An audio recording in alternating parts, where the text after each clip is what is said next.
The distress beacon had been broadcasting for 47 minutes before the Earth Defense Force frigate Horizon's Edge picked it up.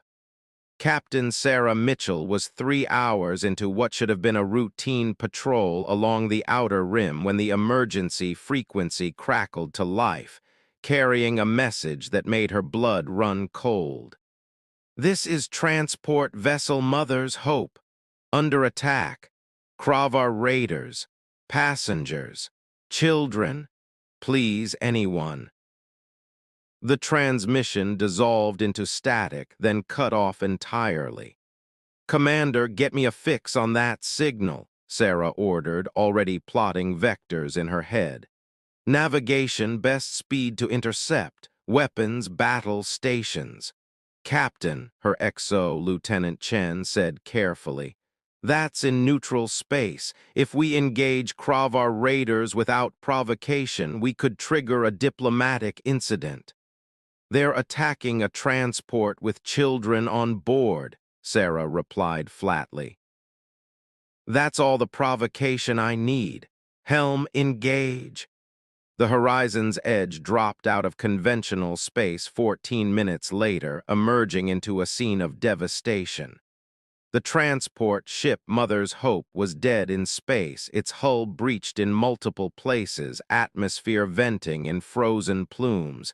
3 Kravar radar ships circled it like sharks, their weapons still hot.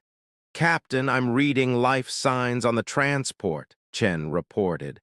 "Faint but present, maybe 24. And the raiders. Powering weapons, they're not done yet, they're going to finish it off." Sarah's jaw tightened. "Light them up, all batteries fire at will." The Horizon's Edge wasn't a warship, but it had teeth. Rail guns spoke in staccato bursts, and one raider exploded in a flash of white-hot debris. The other 2 scattered, clearly not expecting resistance from an Earth vessel in neutral space. "Pursue?" Chen asked. "Negative. Our priority is survivors. Launch rescue shuttles and prep medical bay for mass casualties." "I want everyone who can hold a plasma cutter on damage control teams." Sarah led the first boarding party herself, magnetic boots clanging against the transport's twisted hull as they cut through to the interior. The ship was Thalashan Registry, she noted, one of the aquatic species that had joined the Galactic Council 5 years ago. The internal atmosphere was thick with moisture and the sharp tang of ozone from electrical fires.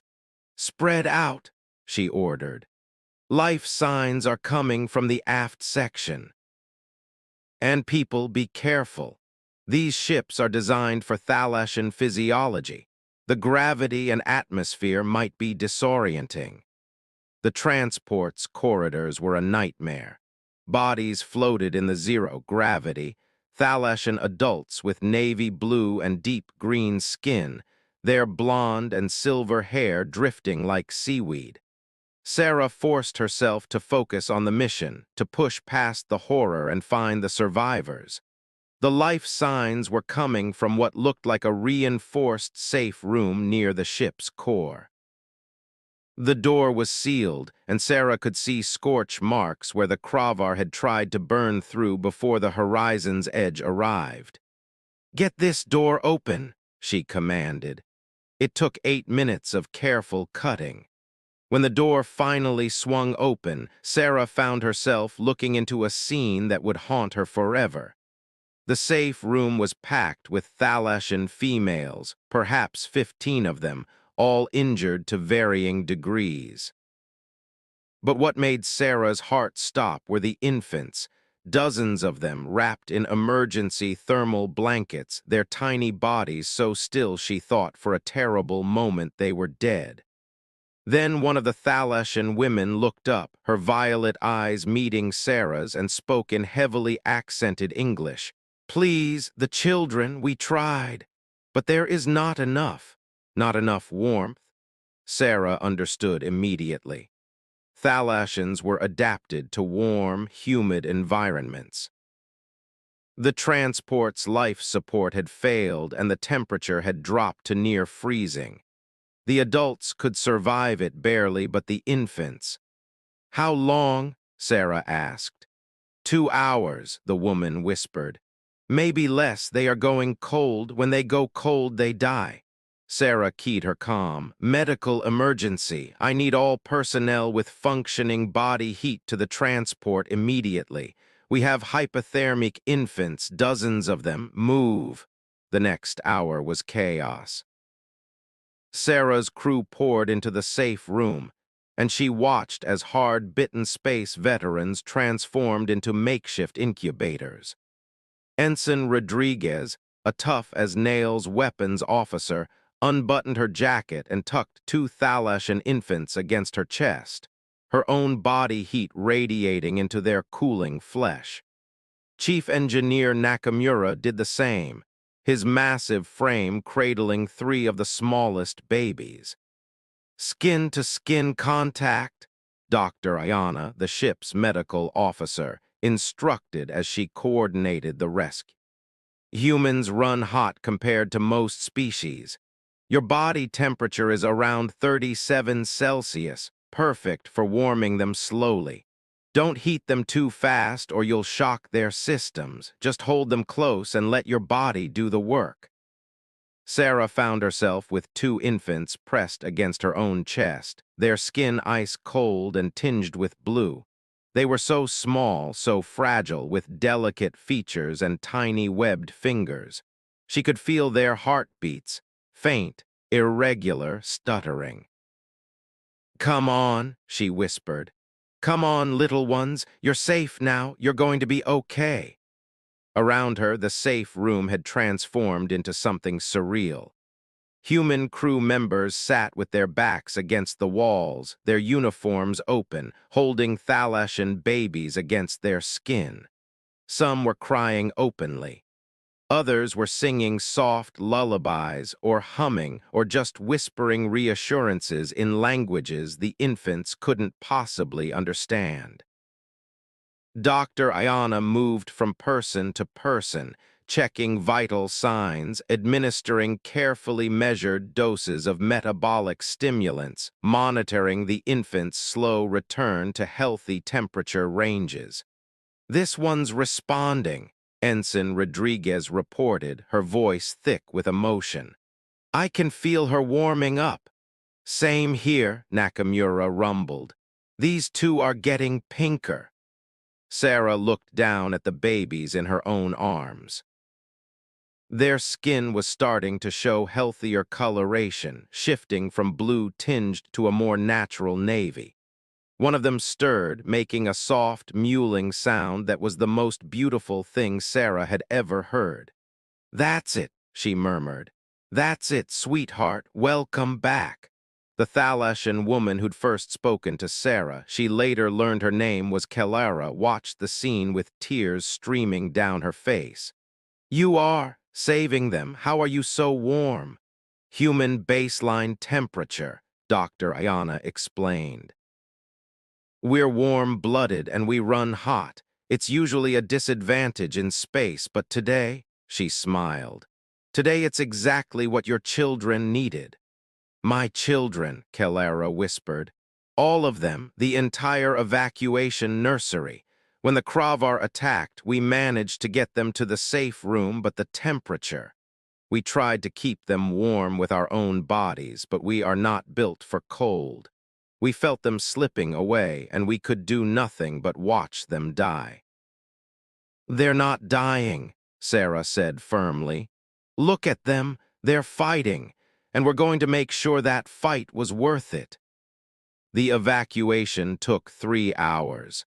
Every Thalashan infant was carefully transferred to the horizon's edge, where they were assigned to human crew members who became their temporary warmth sources. The medical bay was overwhelmed, so improvised nursery stations appeared throughout the ship, in crew quarters, in the mess hall, even on the bridge where Lieutenant Chen worked her station one-handed while a sleeping Thalashan baby dozed against her chest. "Captain," Chen said, her voice soft to avoid waking her tiny charge. We're receiving a transmission from Thalasha Prime. They're sending a medical ship, but it won't arrive for another 8 hours. Tell them we'll keep the babies safe until then, Sarah replied. She was in her ready room, the 2 infants she'd warmed still sleeping against her. She'd tried to hand them off once they'd stabilized, but Dr. Ayana had been firm. Once you start warming them, you don't stop until they're fully recovered. Their bodies have acclimated to your specific temperature and scent. Switching now could be traumatic. So Sarah sat in her command chair with 2 Thalashan babies sleeping peacefully against her skin, their tiny webbed hands curled into her undershirt, their breathing steady and strong. The door chimed. "Come in," Sarah called softly. Kelara entered, moving carefully in the lighter gravity of the human ship. She'd been treated for her injuries and looked stronger, though exhaustion still lined her face. "Captain Mitchell," she said formally, "I wanted to thank you, not just for the rescue, but for—" She gestured to the babies. "For giving them your warmth when we had none left to give." "It's what anyone would do," Sarah replied. "No," Kelara said firmly. "It is what humans would do. My people contacted 17 ships when the Kravar attacked. Do you know how many responded to our distress call?" Sarah felt her stomach sink. "How many?" "1, your ship. The others either didn't hear or—" Kelara's voice hardened. "Or decided that entering neutral space to save Thalashan refugees wasn't worth the risk." "I'm sorry," Sarah said quietly. "Do not apologize," Kelara replied. "Not when your crew is currently serving as living incubators for 47 Thalashan infants, because that is what needed to be done." She moved closer, looking down at the babies sleeping against Sarah's chest. "These are my grandchildren, both of them." Sarah's eyes widened. "Yours." "My daughter was bringing them to safety when the Kravar attacked. She died protecting them. The last thing she did was seal the safe room door." Kelara's voice broke. "I was on Thalasha Prime, and I knew she was on that transport, knew she was trying to evacuate them from the war zone. When we lost contact, I thought I had lost everything." She reached out, her webbed fingers gently touching one tiny head. "But then your ship arrived. And I learned that humans, these aliens we barely know, who owe us nothing, were holding my grandchildren against their own hearts, keeping them alive with their own body heat. How am I supposed to process that? How am I supposed to find words for what you've done?" "You don't have to," Sarah said gently. "Just hold them when they're strong enough. Love them, live the life your daughter wanted for them." Kelara was silent for a long moment. Then she asked, "May I?" Sarah carefully transferred the babies to their grandmother, showing her how to position them for maximum skin contact. Kelara settled into a chair, tears flowing freely as she felt her grandchildren's warm, steady breathing against her chest. "I thought I was too late," she whispered. "When I received word of the attack, I thought I had failed them, that I would arrive to find only bodies, only loss. But instead, I find them sleeping safely in human arms, alive because strangers decided they were worth saving." The Thalashan medical ship arrived 6 hours later, a sleek vessel designed for rapid medical response.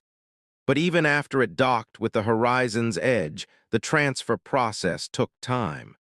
Dr. Ayana insisted on personally briefing the Thalashan medical team on each infant's condition, and several human crew members were reluctant to hand over the babies they'd spent hours warming.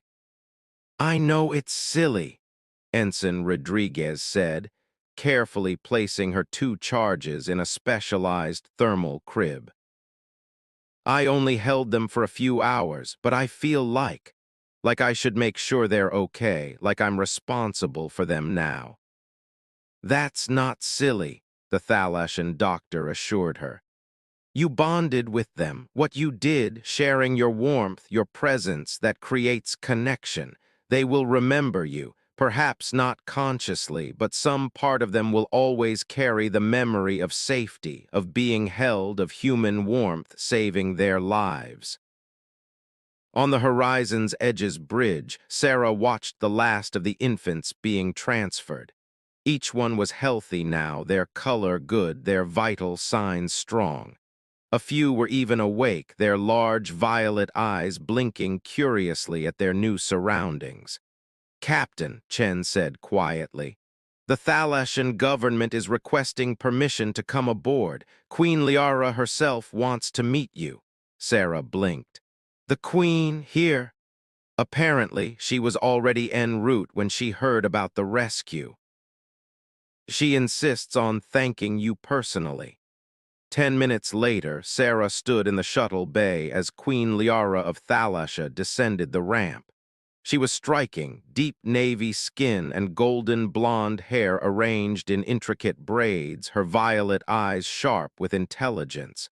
But what struck Sarah most was the bundle in her arms. The Queen was carrying one of the infants. Captain Mitchell, Liara said, her English perfect. I needed to see with my own eyes. I needed to understand how this miracle happened. Your Majesty, Sarah replied, somewhat at a loss. I'm honored, but it really wasn't a miracle. It was just what needed to be done. Just what needed to be done, Liara repeated. She looked down at the sleeping infant in her arms, one of Kelara's grandchildren, Sarah realized. You and your crew risked diplomatic incident, violated neutral space protocols, and used your own bodies as life support systems because it was just what needed to be done. She stepped closer. Do you know what this infant is, Captain? She is the daughter of my niece who died defending the nursery ship. This child is fifth in line to the Thalashan throne. And when the attack happened, when the distress call went out, do you know how many ships responded? One, Sarah said quietly. One human ship, Liara confirmed. Out of 17 contacted, one human captain who decided that Thalashan lives, Thalashan children were worth the risk. Who told her crew to open their uniforms and share their body heat with alien infants they'd never met. She held out the infant. Would you hold her, just for a moment? I want her to feel the warmth that saved her life. Sarah took the baby carefully, settling her against her chest. The infant stirred, made a soft, cooing sound, and settled back into sleep, her tiny webbed hand curling around Sarah's finger. Her name is Sarala, Liara said softly. It means gift in our language.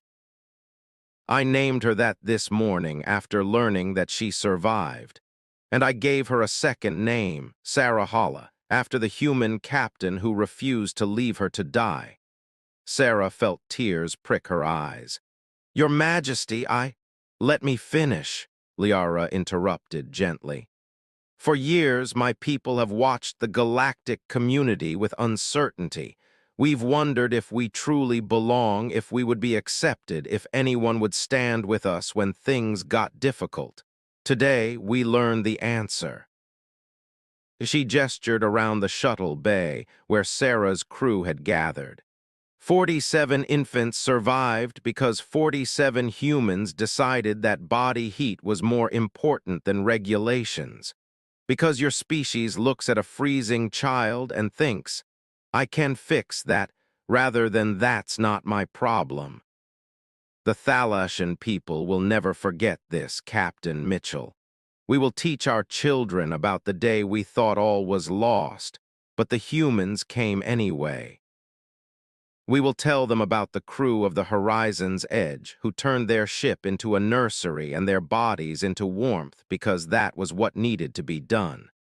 Liara took Sarala back gently.